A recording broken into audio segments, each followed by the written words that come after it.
Good afternoon, everyone.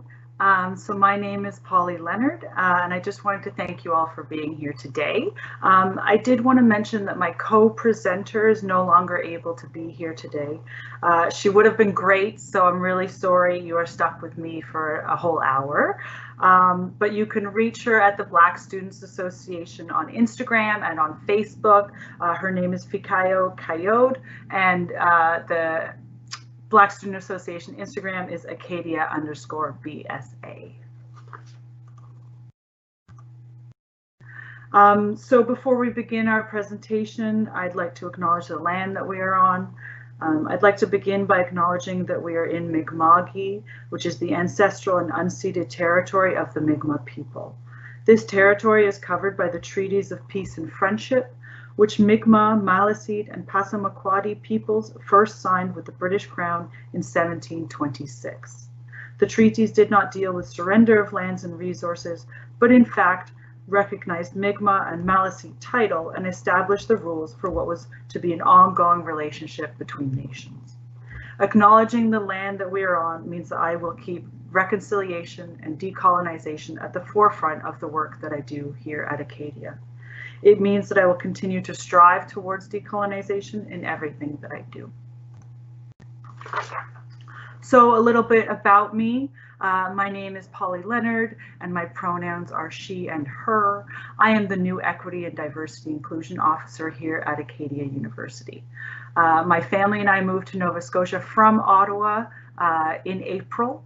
So I did move during the pandemic, which perhaps some of you have as well. Not totally fun, that's for sure. I wanted to sort of socially locate myself a little bit and speak of my privileges. I was born in England and then moved to Canada when I was 3, and both of my parents are academics. I am a white, hetero, cis woman living with dyslexia. I live with my husband and our little son who is 3. I'm a registered social worker, registered in Ontario and working through my Nova Scotia application. I went to U of T for my undergrad, then I went to Carleton, and I have also worked as counselors at the Sexual Assault Support Centre of Ottawa and Planned Parenthood Ottawa. I've also worked at Algonquin College as the Harm Reduction Program Manager and as a prof, and most recently at the Mental Health Commission of Canada, working on the national standard for student well-being and mental health. I would describe myself as urban. However, I'm getting to learn more about rural life, and I'm especially loving all of the local food and the lactose-free ice cream. Still a little hesitant around cows. As you can see in the picture, this is my friend's family's farm, so sort of getting to know the rural life and loving it. So I just wanted to start off by saying that today is actually I Believe You Day, which is a day recognized across different campuses in Canada. The start of the new school year marks the start of the red zone. So COVID-19 can't cancel everything. Every year when students are welcomed to post-secondary institutions across North America, the time between arriving on campus in August, September to Remembrance Day in November is a time when the prevalence of sexual assaults on campus spikes. Research states that sexual assaults often occur between people who know each other and where one person knows exactly what they're doing. Of course, each experience is unique. Many sexual assaults involve alcohol and frequently involve people who are romantically involved. During the coming months, we must speak on prevention and believing you, our students. Equity-seeking groups are at a greater risk of experiencing violence, with trans, non-binary, Black and Indigenous people of color, and women with disabilities at the highest risk of experiencing violence. Sexual violence does occur in the 2S LGBTQ+ community. 1 in 6 men will experience sexual violence in their lifetime. 1 in 3 women will experience sexual violence in their lifetime. Sexual violence is not the fault of the survivor. People do not lie about their experiences of sexual violence, and silence does not equal consent. So I just wanted to talk quickly about some safer space guidelines, simply sort of during the Q&A at the end of my presentation, because we will be talking about a bit sort of heavy topics perhaps, and it's always good to have a bit of ground rules around discussions that we will be having. So we want to respect everybody's physical and emotional boundaries. We want to use the pronouns and names of people. We want to not assume or make judgments on anyone's gender identity, sexual preference, survivor status, health status, or any other background. Confidentiality, if people talk about things here that you think would be deemed confidential, please do not share it. But of course, you know, this whole video will be shared later, so be mindful of that. Assume positive intent. And remember that we're all learning, and do take care of yourselves as well. So on that note, this is the information for the Acadia counseling. To make an appointment, you can send an email or a telephone call. And if you're having a mental health emergency, please take note of those phone numbers. So, what is equity, diversity, and inclusion? In order to understand what equity, diversity, and inclusion really is, we must first understand what intersectionality is. I'm sure many of you have heard the term. Perhaps you're using it in your courses, in your classwork, and perhaps in your sort of daily life as well. My role at the university is to support Acadia to be a safe, accessible, and inclusive community for everyone. My objective is to enhance the learning and work environments of students, staff, and faculty to be a positive, culturally safe environment that is free from harassment and discrimination. As a result, I work closely with Paolo Santana, the Black Student Employment and Cultural Navigator, and Sabrina Whitman, the Indigenous Affairs Cultural Coordinator, as well as Alexis McKay, the International Students Coordinator, folks at the Accessibility Office, counseling, and residents.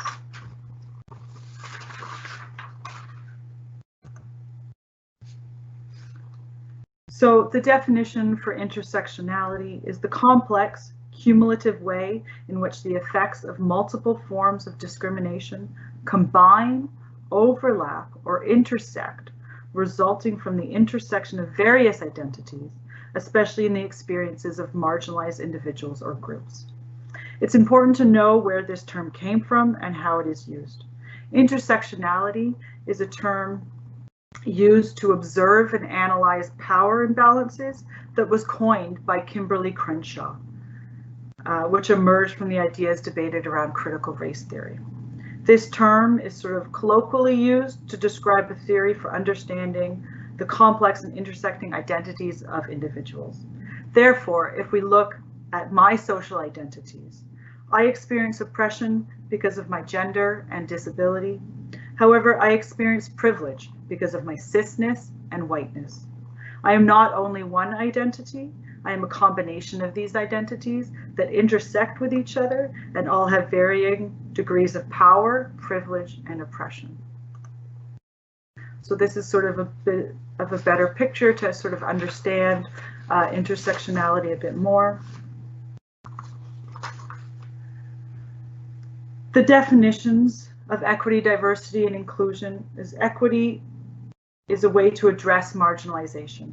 In contrast to equality, which seeks the same treatment for all individuals, an equity-based approach recognizes that different actions are required to achieve similar outcomes for different individuals or groups due to uneven distribution of power, wealth, and other resources in society. Diversity, the wide variety of visible and invisible differences that contribute to the experiences of individuals and groups. These include both individual and group social differences. Inclusion is about the collective. It is about creating a culture that strives for equity and embraces, respects, accepts, and values difference. So some of you may have seen this image before floating around on the internet. You can see here that the first image shows what equality means. Everyone gets the same thing, even though their needs are different. The second image shows that people require different accommodations for everyone to get their needs met. The third box shows that actually you can take away the barriers and then everyone can be on equal footing. And that it wasn't actually the individuals that needed accommodations, but that the society needed to change. The team at Center for Story-Based Strategy have come up with some pretty interesting points around equity and liberation and about what that fourth box might look like. I'd urge you to check that website if you want to in your off time. The conflict in the story isn't the same if the obstacle is removed. And still, this view is too simple and linear. Does the third box really come after the second? Or wasn't the third box really the first one before the fence was even built? So for services at the Equity Office, what can I provide for you? This is the first time that Acadia University has had a full-time equity, diversity, and inclusion officer.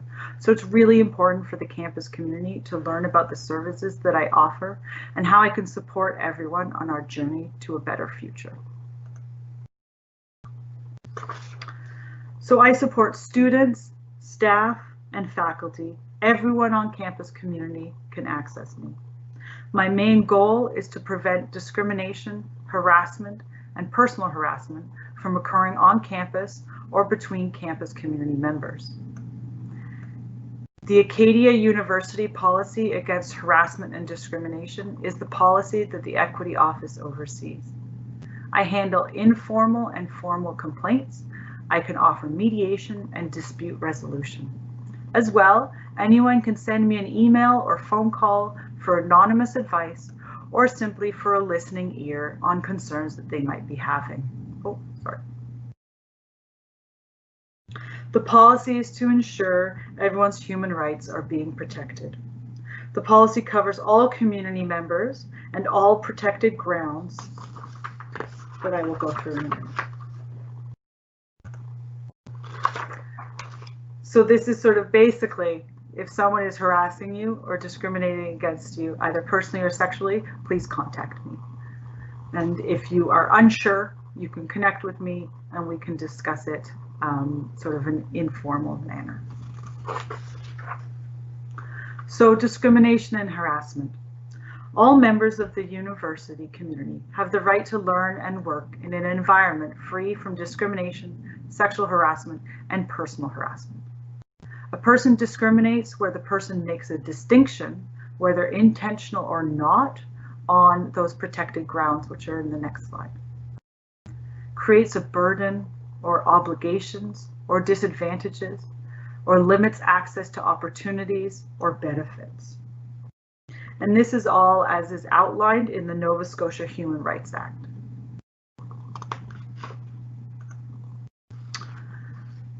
So the protected grounds are as follows. You can see them there. There are 18 of them: age, race, color, religion, creed, and so forth. This policy is to ensure everyone's human rights are being protected. That's the Acadia policy. The policy covers all community members and all protected grounds, including these, but not limited to just those.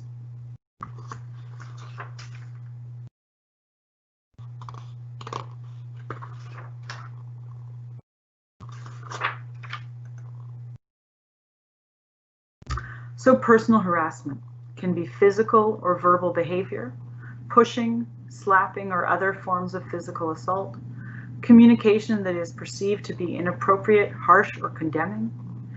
It can also include yelling, bullying, ridicule, hazing, use of derogatory names, and threats.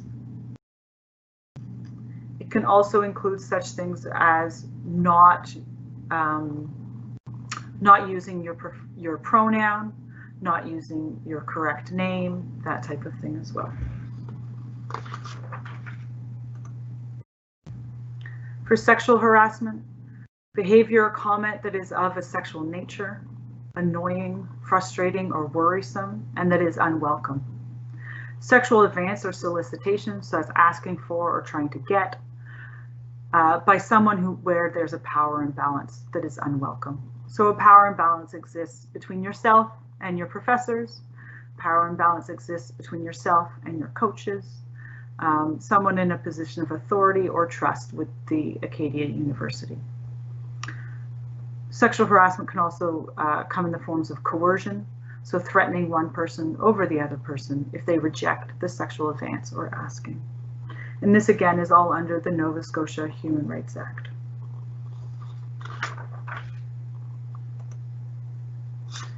And then here is a list of sort of different forms that sexual harassment can take: sexual assault, sexual misconduct, requests for sexual favors, unwanted physical contact, visual displays of degrading sexual images, sexually suggestive conduct, and offensive remarks of a sexual nature.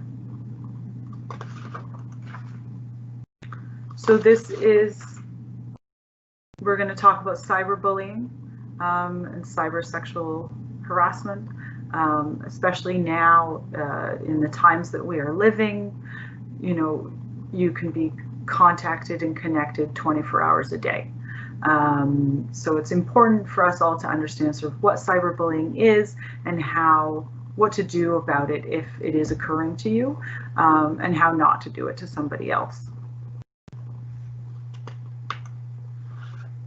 And of course, you know, cyberbullying doesn't happen sort of just on your cell phone. It can also be sort of through your Microsoft Teams meetings, or through any other online platform, any other sort of social media account as well. So this information is taken straight from the RCMP website about what cyberbullying is and bullying in the law. So it involves the use of communication technologies such as the internet, social networking sites, websites, email, text messages, and instant messages such as Snapchat to repeatedly intimidate or harass others. It includes sending mean or threatening emails, posting embarrassing photos of someone online, creating a website to make fun of others, pretending to be someone by using their name, tricking someone into revealing personal or embarrassing information and then sending it to other people. Cyberbullying affects people in different ways than traditional bullying, because like we said, it can be 24 hours a day, 7 days a week, right? And it's sort of in your home in a different way than sort of, I guess, regular bullying is when you actually sort of see people face to face. You can find out more information at the bottom here at the RCMP website. And bullying can be a traumatic experience, and some forms of bullying can even be considered illegal. So it's important for you to sort of know that and seek advice if you think that's happening to you or someone else. So you can always feel free to connect with me on this, and we can have a discussion about it. So if you do see cyberbullying occurring or happen to you or one of your friends, it's important to document the bullying, report unwanted text messages to their service provider, or cyberbullying to social media sites or apps. And then you can report the bullying to residents, or to safety and security, or to myself, or to all of us, or to none of us. It's up to you. It's your choice in all of this, of course. You can report the online bullying to the social media site and block the person responsible. And that's actually a list there that has links to how to block and report somebody online on those different platforms. So what I'm sort of trying to convey to all of you today is that all members of the university community have the right to learn, live, and work in an environment free from discrimination, sexual harassment, and personal harassment. And if you have any thoughts or concerns or feel like perhaps you want some more information on this, you can always send me an email. We can always have a chat about it. This is simply an example of a cool website that I know about online. It's called #JustGotWeird. And so, things happen to people and people talk about them on this website. And you can see, what different responses are and how different people intervened and what they said. So you can sort of use some of your knowledge that you've gained here, maybe gain some more knowledge from this website to sort of help you navigate this a bit better. So So that's hashtag just got weird, and it's justgotweird.com. And then here's another sort of promo for a cool website. This is called Hollaback.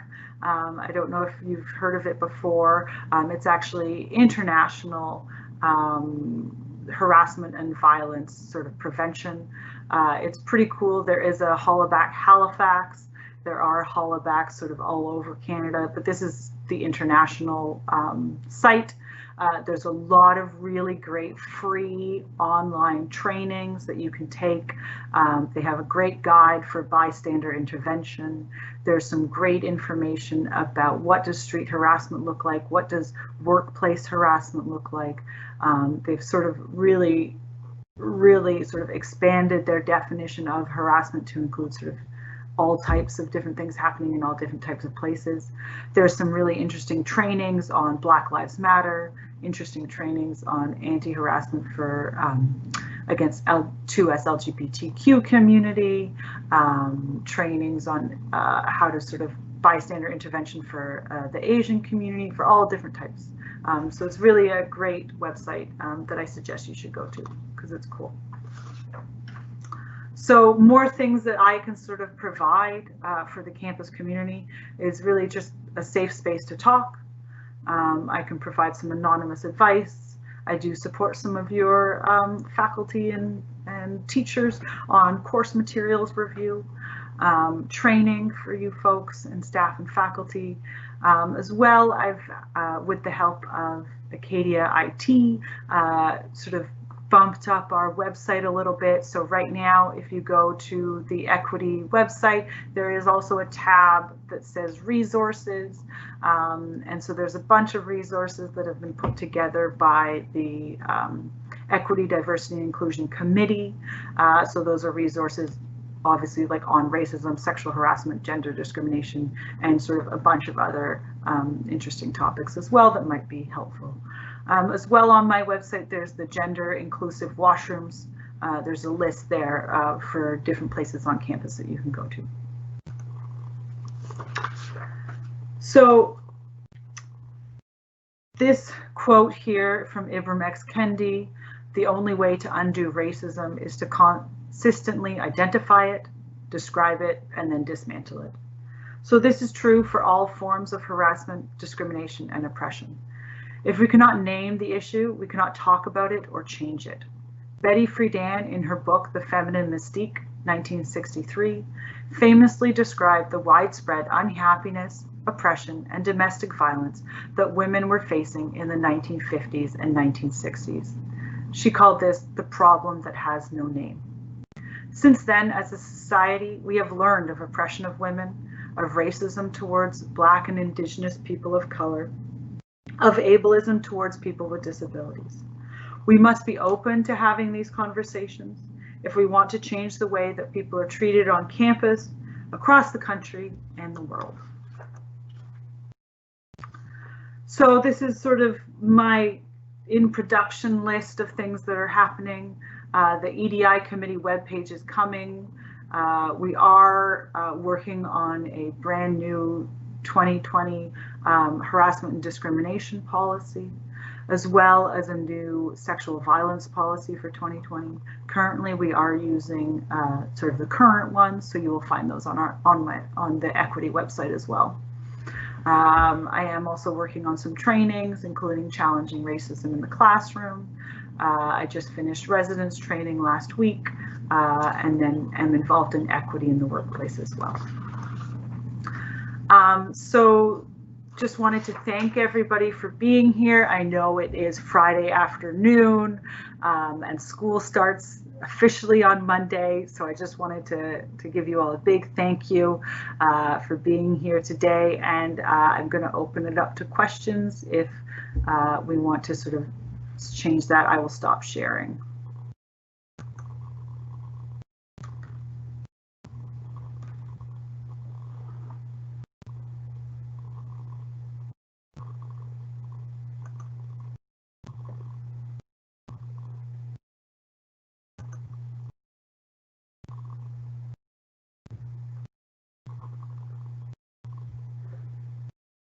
So I can check some of the questions then. Great. So someone says here, how can I help my friend if they've been a victim of sexual assault harassment? There are multiple ways that you can help your friend. First of all is simply being there and listening to their story, believing them, and seeing what they would like to do, right? So make sure that they are making their own choices and that the decisions that they're doing are sort of come from themselves as opposed to sort of how you would like or how you would do it if it was your experience. If you want, you can email me and we can discuss it further.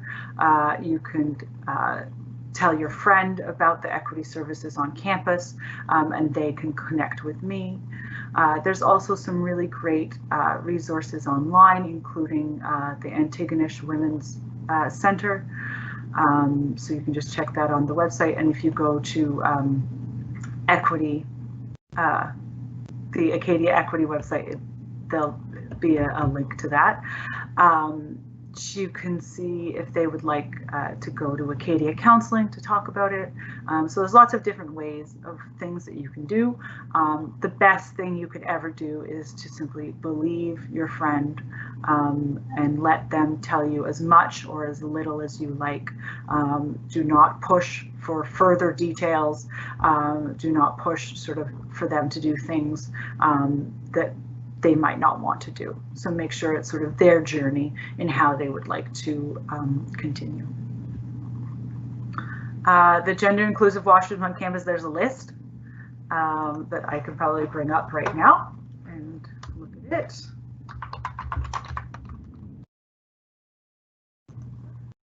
So if you go, like I said, to Acadia Equity website and then click on gender inclusive washrooms, there's a few at the Acadia Athletics Complex.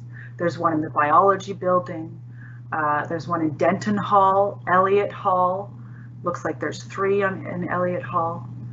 Festival Theater, Fountain Learning Commons, Horton Hall, Huggins Science Hall, and the Environmental Science Center, Manning Memorial Chapel, Rhodes Hall has one on each floor, Seminary House, Student Union Building, Old Sub, Vaughan Memorial Library, and Wheelock Dining Hall. So it looks like there's quite a few, and you can find out the full list there. Can students join the EDI committee and how? Great question. So when the EDI committee's website is ready, you will be able to sort of ask more directly, because I am actually not the chair of the EDI committee. I simply sit on it. But that's a question that we can ask. And I think the answer to that is that students are on the EDI committee. They are reps from ASU. So we have the Women's Center coordinators on the EDI. And I think that might be it. I think we have a rep from international students as well, but not 100% sure. But it will be on the website soon. Is there a GSA at Acadia? So that is a question regarding a gay-straight alliance at Acadia. I do not believe there is one. However, there is the Pride Center at Acadia. So that is again through the ASU, so the Acadia Students Union. So if you go on their website or Pride Acadia, I think, or Pride ASU on Instagram, they'll have more information there. Any other questions?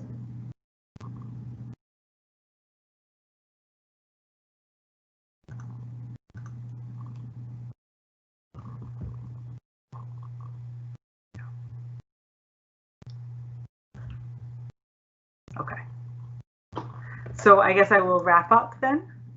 Is that correct, Carol? Yeah, okay, great. So I just wanted to thank everybody. Oh, look, if you have other questions, yeah, great. So please do send me an email if you like. Hopefully I'm going to be getting an Instagram account soon, so you can follow me there also. And thank you so much for joining me on this Friday afternoon.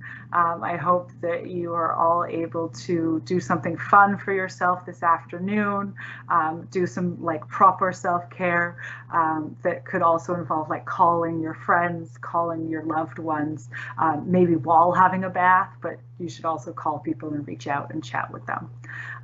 So thanks everyone, and yeah, please send me an email and we can chat. Take care.